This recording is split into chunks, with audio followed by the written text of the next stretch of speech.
фондуңуздарга ийгиликтерди каалайм. Урматтуу агай мусулман бир туугандар, кийинки курман айтка чейин ким бар ким жок жараткан Аллага гана маалым. Сиздерге биздерге бул белгисиз. Бирок ар бир кайсы күн айт деген жакшы кийимди кийип, курсактар тойгозуп, чарданып эле ырдаган эле ал айт эмес экен. Кайсы күнү сиз күнөө кылбасаңыз, чыныгы айт ошол күн дейт. Мынакей Хазрет Али радиаллаху анху айткан улуу сөзү бар.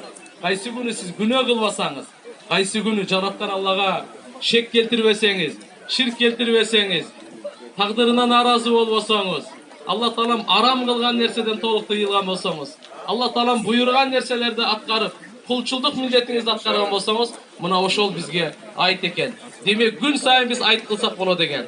Ар бир күнүбүз өтө баалуу, түбөлүктүү ахиретке даярданыш үчүн Алла Таалам берип атат. Бүгүн бардык ааламда мусулмандар айттап атат.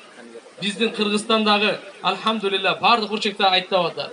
Ислам дининдеги майрамдар бирөөнүн өлгөнүнө, бирөөнүн дүйнөгө келгенине карап туруп коюлган эмес. Жараткан Алла Тааланын тарабынан берилген. Мусулмандарга белек кылып берилген. Ибадаттын аркасынан ибадат кылгыла. Орозо берди Рамазан айда, ибадат кылгыла. Таравих берди. Кайрымдуулук кылгыла депти, фитр садака берди дагы.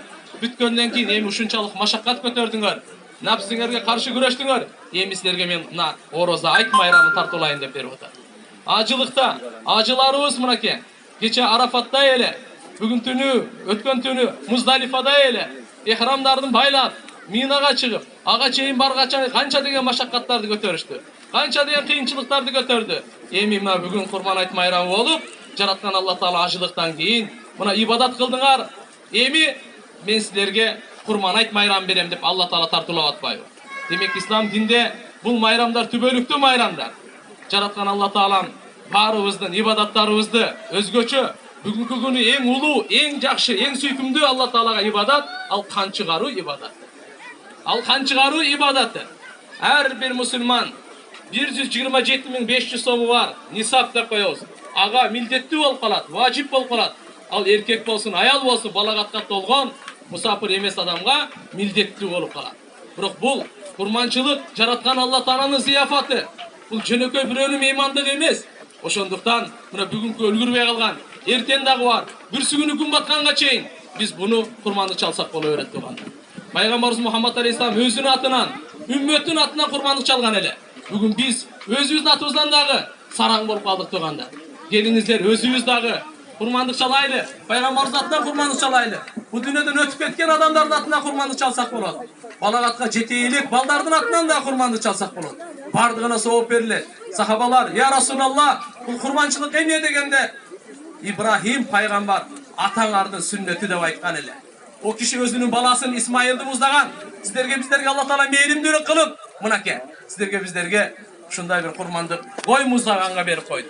Жараткан Алла Таала жүрөгүндө сүйүүсүн муздаттырган эле. Албетте бул эми узун окуя. Жараткан Алла Таалам мээримдүү, кантип баласын муздаганга буйрат эле.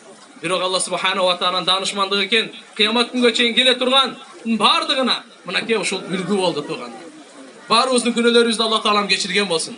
Ата-энелерибиздин, өзгөчө бир туугандарыбыздын, жалпы мусулмандардын Аллахым күнөөлөрүн кечирип, кылган ибадаттарыбызды, курманчылык ушу кылган чыгарууларыбызды Аллахым кабыл кылып, элибизге, журтубузга, мамлекетибизге тынчтык, аманчылык, биримдүүлүк, ар кандай жамандыктардан, ар кандай кырсык, апат балелерде бөлүнүп жарылуу, ыймансыз жашоодан Аллахым сактасын.